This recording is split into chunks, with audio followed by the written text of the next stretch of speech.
Hello বন্ধুরা, মহারাজ পাঠশালার GK master ক্লাসে সবাইকে স্বাগতম। দেখো, আজকে আমরা ইতিহাসের কয়েকটি গুরুত্বপূর্ণ প্রশ্ন নিয়ে আলোচনা করব।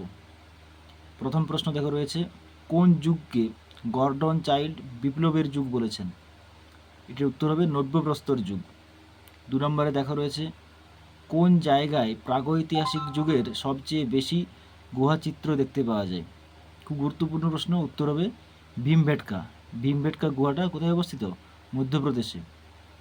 জৈনদের প্রধান ধর্মগ্রন্থের নাম কি? পরবর্তী প্রশ্ন দেখো, এর উত্তর হচ্ছে দ্বাদশ অঙ্গ। এটি প্রাকৃত ভাষায় রচিত। পরবর্তী প্রশ্ন দেখো, মহাভাষ্য একটা বিখ্যাত গ্রন্থ, এর রচয়িতাকে পতঞ্জলি। পরবর্তী প্রশ্ন দেখো, আরেকটা গ্রন্থ আছে এলাহাবাদ প্রশস্তি, কে রচনা করেন?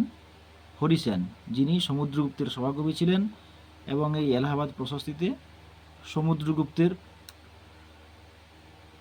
সভার পরিচয় রয়েছে। ত্রিপিটক এর পিটক শব্দের অর্থ কী? দেখো, ঝুড়ি। জয়দেবের যে গীত গোবিন্দ আমরা সবাই জানি কোন ভাষায় লেখা? হ্যাঁ, সংস্কৃত ভাষায় লেখা। হরপ্পা শব্দের অর্থ কী? দেখো, হরপ্পা শব্দের অর্থ হচ্ছে পশুপতির খাদ্য। গায়ত্রী মন্ত্র কোন বেদে রয়েছে? ঋগ্বেদে।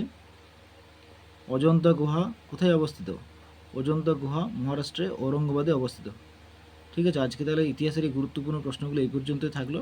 পরবর্তী ক্লাসে অন্য কোনো বিষয় নিয়ে আলোচনা করা হবে। ধন্যবাদ বন্ধুরা।